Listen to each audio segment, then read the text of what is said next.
It's official. I'm an old man. For the last couple years, I've comforted myself by saying I'm in my early 70s. But math is simple and unforgiving. Today is my 75th birthday, and God, the years do fly. I'm not here for your well wishes. This is hardly a milestone I'm excited about. I'm glad to still be here, of course. But I find I have less and less to live for with every passing year. My bones ache. My kids live far away, and the other side of my bed has been empty for just over 8 months now. In fact, once I cast my vote against that goddamn Trump this November, I may have nothing to live for at all. So spare me your happy birthdays and your congratulations, if you please. I'm here because I have a story for you, and it's one I've never told before.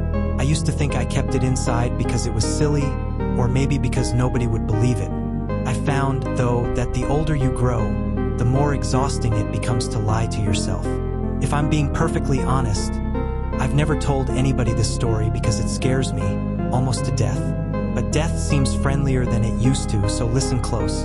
The year was 1950. The setting a small town in Maine. I was a boy of 9, rather small for my age, with only one friend in the world to speak of. And his family, seemingly on a whim, decided to move 2,000 miles away. It was shaping up to be the worst summer of my life. My pop wasn't around and my mom was a chore whore. Boy, was I proud of myself when I came up with that one, so I wasn't apt to hang around the house.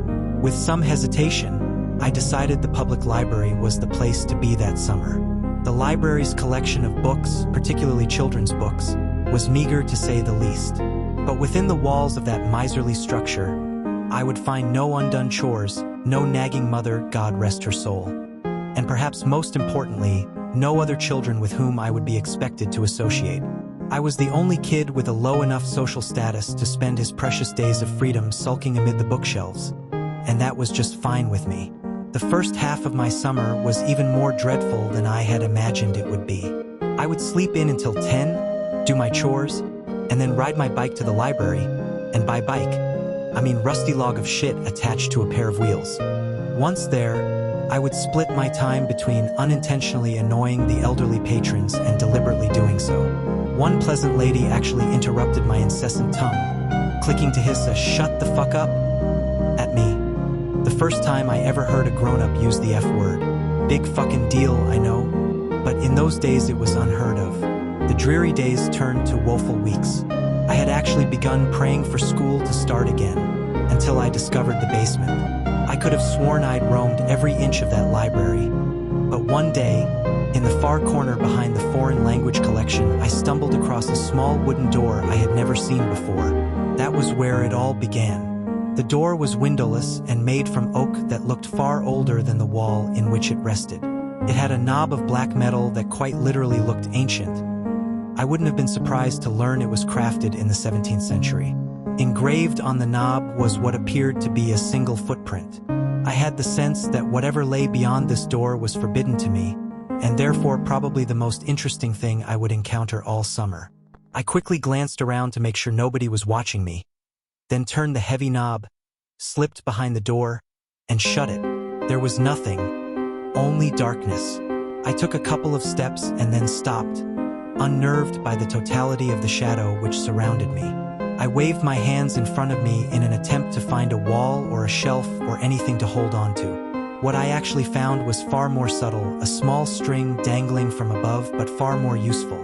I grabbed it firmly and pulled it down. Back in the day, lots of light bulbs were operated with strings, and this was one of them. My surroundings were instantly illuminated.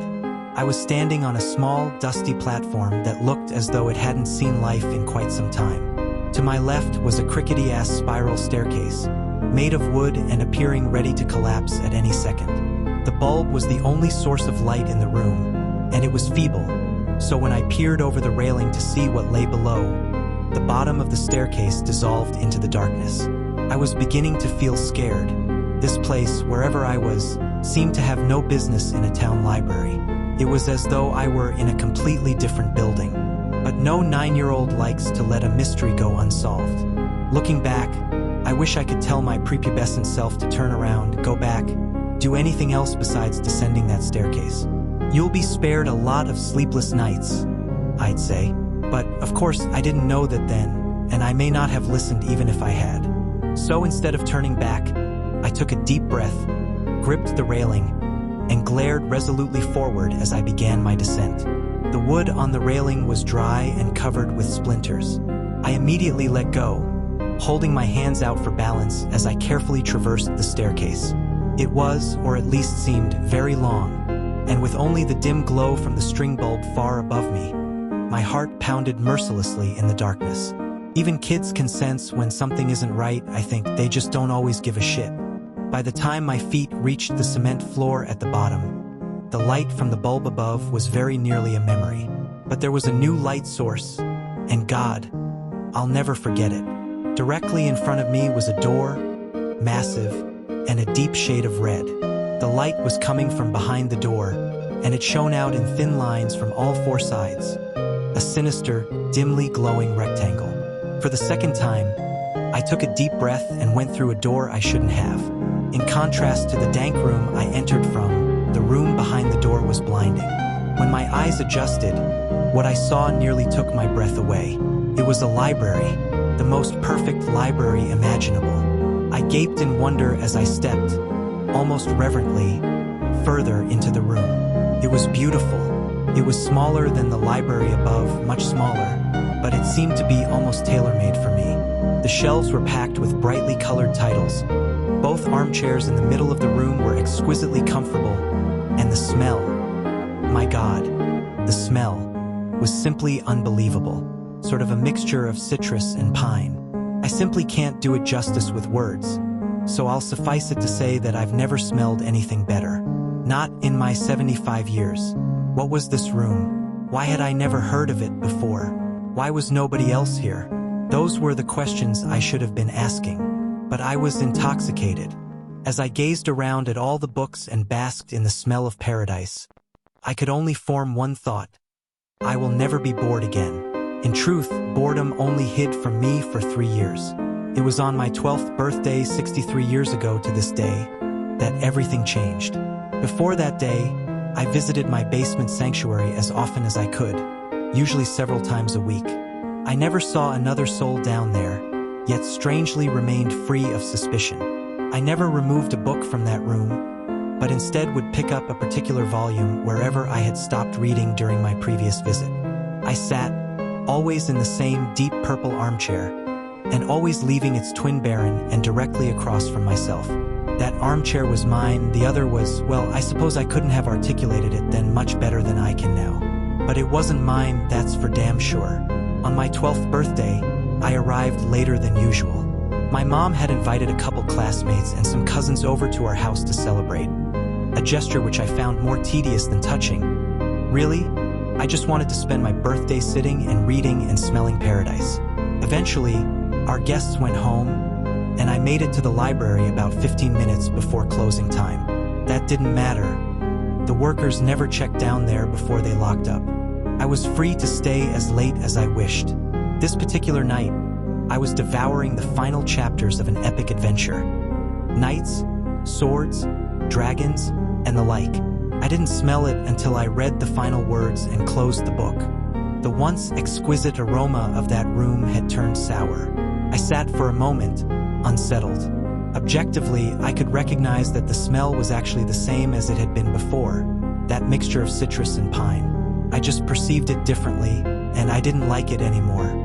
It was the nasal version of an optical illusion. You know, the one that looks like a young woman glancing backward, but all of a sudden you see that it's really an old woman facing toward you.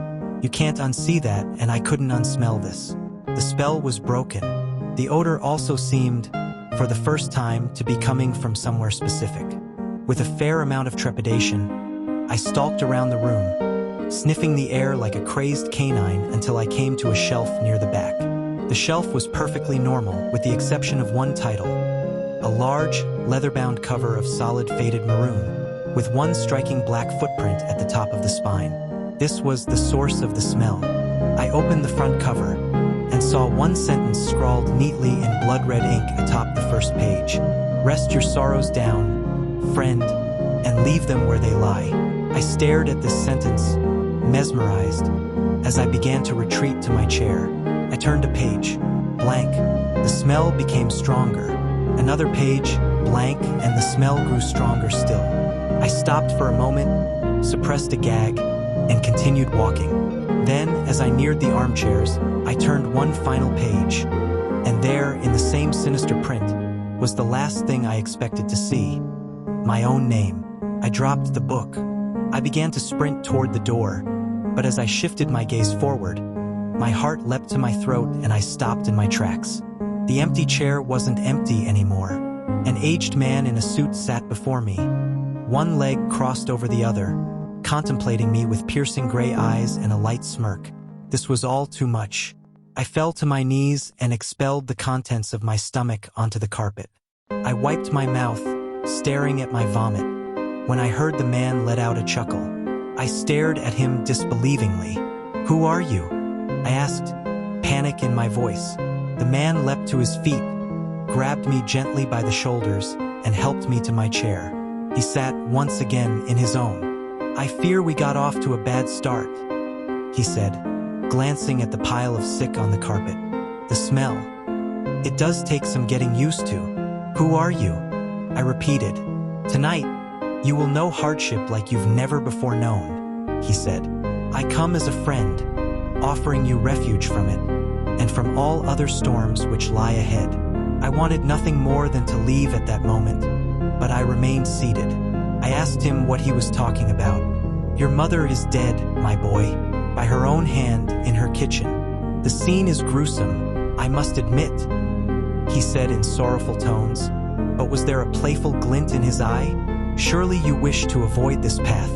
I can show you a safer one." My blood ran cold at the horrors this man spoke of, but I did not believe him. "What do you want with me?" I demanded, trying to sound braver than I felt. He laughed, an old, raspy yelp that seemed to shake him to his bones. "Nothing but your friendship, dear boy," he said.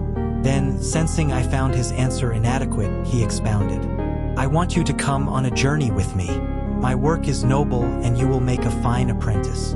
And maybe when I'm done," he sighed tiredly, running his bony fingers through his thin white hair, "maybe then my work can be yours." I stood up, shuffling toward the door but never breaking his gaze. "You're crazy," I told him. "My mom isn't dead. She's not. See for yourself if you must," he said, gesturing toward the door. I threw him a contemptuous glare and bolted for the exit. As my hand closed around the knob, he said my name softly. In spite of myself, I turned around. "Your road won't be easy, friend. If it ever becomes too much for you, and I mean ever," he said, pausing to sweep his hand over the room, "you know where to find me." I slammed the door behind me and took the decrepit stairs 2 at a time. I exited the library, clambered onto my bike, and hightailed it home. The front door was wide open. I dismounted, leaving my bike in a heap on the ground, and approached the house cautiously. The old man was lying, he must have been. Still, tears began to sting my eyes. Heart pounding, I stepped inside and called for my mother. I heard no answer, so I turned into the kitchen. To this day, I don't know why she did it. I've lived in that small town in Maine my entire life, although I've kept mostly clear of the public library. Once, in my late 20s, I summoned the courage to step inside.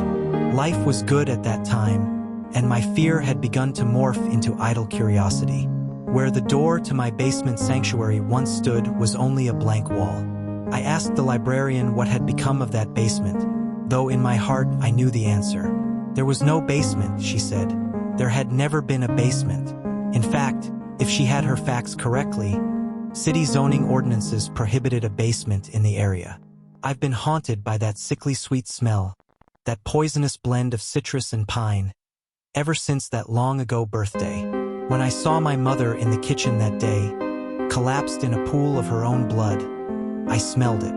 When a man claiming to be my father knocked on my college apartment door, begged me for money and beat me to within an inch of my life when I refused, I smelled it.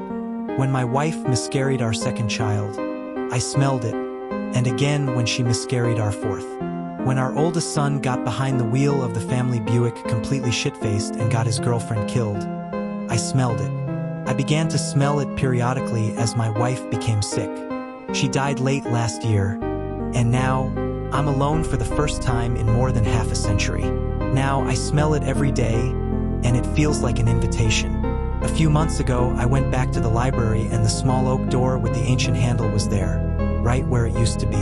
My evening walk has brought me past that library every day since, but I haven't gone inside. Maybe tonight I will. I'm frightened to die, yes, but lately I'm even more frightened to keep living. The old man was right. My road hasn't been easy, and I doubt it will get any easier. Rest your sorrows down, friend, and leave them where they lie. He promised relief, a refuge, he said. Was he right about that too? There's only one way to find out. After all, I still know where to find him.